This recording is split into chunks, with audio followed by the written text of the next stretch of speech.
Hoy estamos en el tercer domingo de la Cuaresma. Como hemos de comprender, la Cuaresma no es el fin al que queremos llegar, sino que es el medio que nos lleva a la Pascua, que es el fin que queremos alcanzar. En el primer domingo de la Cuaresma escuchábamos acerca de las tentaciones. El mismo demonio, el diablo, utiliza la palabra de Dios, o sea que conoce la palabra para tentar a Jesús, que es la palabra viva. Y Jesús con la misma palabra es capaz de vencer la tentación. Primera enseñanza del primer domingo: no solamente basta conocer la palabra, sino hay que cumplirla. Porque el demonio conocía la palabra, no la cumplía, pero la conocía. Jesús conocía la palabra, Él es la palabra, y todo lo puso en práctica. Por eso todo el que dice Señor, Señor, no entrará en el reino de los cielos.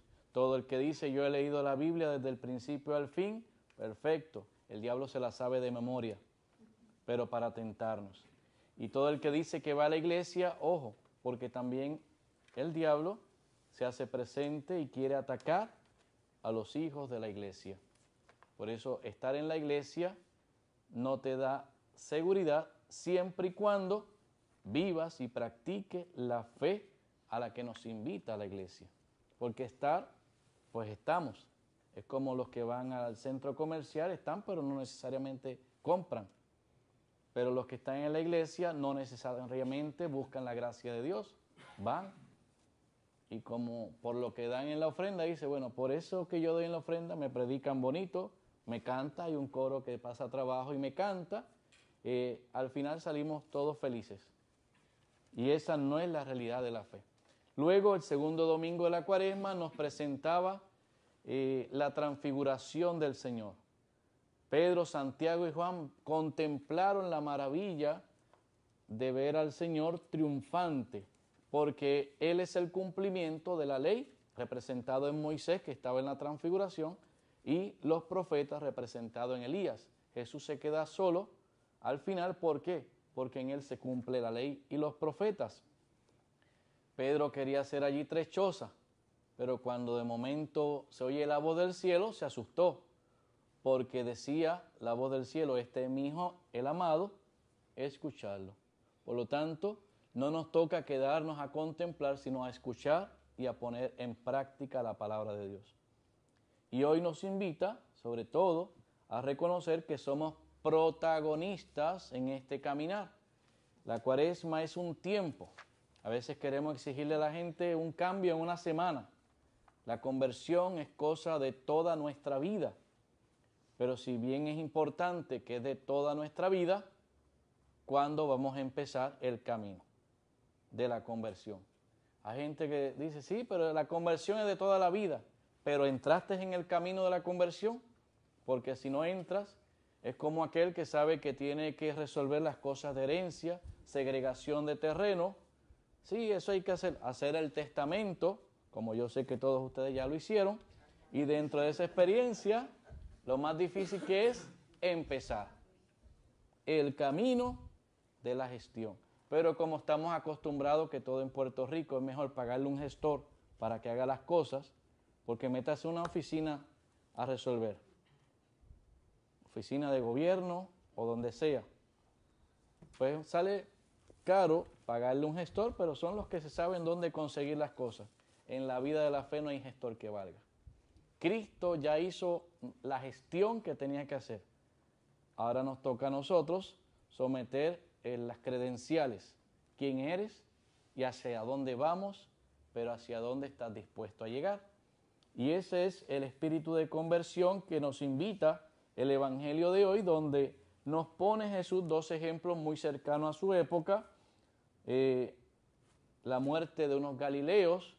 De hecho, al decir galileos, era en ese momento la experiencia, y dice Jesús, murieron porque eran pecadores, ¿no? Eran los celotes que estaban en batalla normalmente y murieron, pero no quiere decir que ellos eran malos y ustedes son buenos. Así también unos murieron aplastados en Siloé allí habitantes, dice que murieron 18. Parece una noticia de primera plana. Sin embargo, ¿eran ellos malos y los que vivieron buenos? No necesariamente. Cuidado, porque el que esté de pie, que tema caer. La llamada es para todos. Y pone el ejemplo de una parábola. Recuerden que las parábolas están para ayudarnos a entender. Y esa parábola habla de cortar el árbol que no da fruto, porque dice también la palabra que por sus frutos los conoceréis. Pero el Señor también nos muestra, ¿verdad? El Señor es compasivo, misericordioso, pero tiene su límite. La compasión de Dios o la misericordia no es para que abusemos de ella. Por eso dice, vamos a darle un año. Y la Cuaresma nos recuerda que Dios nos ha dado una nueva oportunidad. Pero cuidado, que no todos, ¿verdad?, caigamos en el hecho de que fallezcamos. San Pablo, bueno, la primera lectura nos da una clave interpretativa de lo que es un camino. Habla de la zarza ardiente, donde le decía a Moisés, quítate la sandalia, pues el sitio que pisas es terreno sagrado. No te acerques. Luego Jesús en otro evangelio va a decir, he venido a traer fuego al mundo y cuánto desearía que estuviera ardiendo. Palabras apocalípticas que habrá querido decir. ¿Será que va a rajar el mundo en dos pedazos? No sabemos. Sin embargo, podemos descubrir algo del sentido cuando el resucitado, Jesús mismo, que vino a traer fuego al mundo y que ardiera, se encuentra con los discípulos de Moisés, los discípulos de Emaús, y cuando le hablaba de las Escrituras, desde Moisés hasta el día de hoy, no ardía nuestro corazón mientras nos explicaba las Escrituras. Por lo tanto, el término arder en las zarzas con Moisés, luego Jesús que vino a traer fuego al mundo, luego con el resucitado, la experiencia, nos puede dar una idea del proceso salvífico de Dios. Moisés, no te acerques. Los discípulos de Maús, el Señor se acerca a los discípulos. Y los discípulos manifiestan el mismo ardor de la zarza, el mismo ardor del fuego de Cristo, porque ya ese fuego penetró el corazón. ¿Por qué? Estaban viviendo su proceso de conversión. Para que el fuego arda, el fuego de Cristo, no es un fuego devorador, sino es un fuego de conversión. Un fuego que se experimenta en el cambio y la transformación del ser humano. Hay elementos de conversión. Está la conversión personal.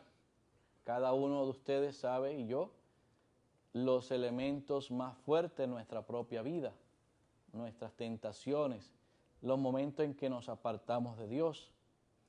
Y hay internos y externos, ¿verdad? Hay gente que se queda en las apariencias. Ese es el mundo que vivimos, uno de apariencia. Hoy yo llegué y me decía, ay padre, esa barbita que te ha dejado te ve más viejo. No te vas a ver jovencito. Y entonces es lo externo. Y lo interno, así me siento viejecito ya. Así que uno va cambiando. Pero hay una llamada más profunda, ¿verdad? ¿Qué vamos dejando adentro que interfiere con nuestra renovación interior? Hay gente que aprovecha ese ayuno, pero el ayuno le sirve para ponerse a dieta. Eso no es un ayuno cuaresmal, porque eso hay que ofrecerlo. Ay, no. Y entonces está pendiente a los demás. Si rebajó 5 libras, dice, nene, está gordo. Pues claro, porque a veces miramos hacia afuera con un espejo delante. Muchas veces lo que decimos es reflejo de lo que hay en nuestra mente y nuestro corazón. Pero hay unas transformaciones interiores que el Papa ha sido enfático, sobre todo la penitencia de la lengua. Esto se llama lengua. Si a usted se la cortan, no se entiende al hablar o no puede hablar. Por lo tanto, la lengua no es que tengamos la lengua, sino cómo la utilizamos. Y la lengua es como un látigo. Yo no sé si a ustedes le han pegado con una varita de guayabo o de roble o una correa, pero un látigo, ¿verdad? Se parece al zorro, eso quema. Y cuando usted suelta, insulta, ofende, quema. Y sabemos que la salsa quemaba, pero de amor y ternura y conversión de Dios. No quemaba como el fuego del infierno para la destrucción. Por eso la lengua, muchas veces, cuando le damos rienda suelta, se apodera el demonio de nosotros para hundir al otro. La conversión empieza ahí. Decía una persona, ay padre, es que ahora la comunión es en la mano y las manos están indignas. Y la comunión se da en la lengua. Más indigno que la lengua no es la mano. Entonces a veces caemos en lo externo y no en la conversión interior. A veces cuando uno explica el Evangelio, pensamos, ay, si tal persona hubiera escuchado esa homilía del Padre. Mire, el primero que la tiene que escuchar es el cura. Porque cuando usted habla, yo siempre digo que la homilía es como un boomerang. Me acuerdo de Batman. El que no conocía a Batman, no sé, pero me acuerdo de Batman. Tiraba un boomerang y siempre el boomerang regresaba.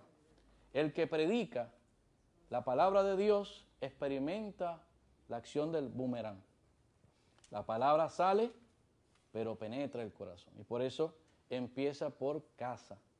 Y cuando uno predica, hablo de testimonio personal, llama a la conciencia. Padre, lo que dijiste, ¿en qué te aplica? Y así también ustedes, lo que escuchaste, ¿en qué te aplica? No en qué le aplica al otro, porque queremos convertir a los demás cuando nuestra conversión personal será capaz de convertir al otro, por el testimonio de vida. Así que no suframos calentura ajena, más bien trabajemos por nuestro proceso de conversión. Oye, que nos gusta estar pendiente a la vida de los demás, nos encanta, como si no tuviéramos suficiente con la vida de cada uno. El Señor es compasivo y misericordioso. Que arda nuestro corazón. Puede haber destrucción. ¿Quiénes son más buenos? ¿Quiénes son los buenos y los malos? O sea, jugamos a pillo y a policía. Jugamos a bueno y a malo. Aquí se trata de que el Señor te llama a ti y a mí. Y a los que nos están escuchando y viendo. Qué bueno, porque es el Señor que nos llama. Es una invitación a nuestro desierto, nuestro éxodo, para llegar a la tierra prometida. Cuidado que no muramos todos en el desierto, sin llegar a la Pascua. Por eso el desierto, les digo, no es un fin, es un medio para la Pascua, la vida, la libertad. Que así sea. Amén.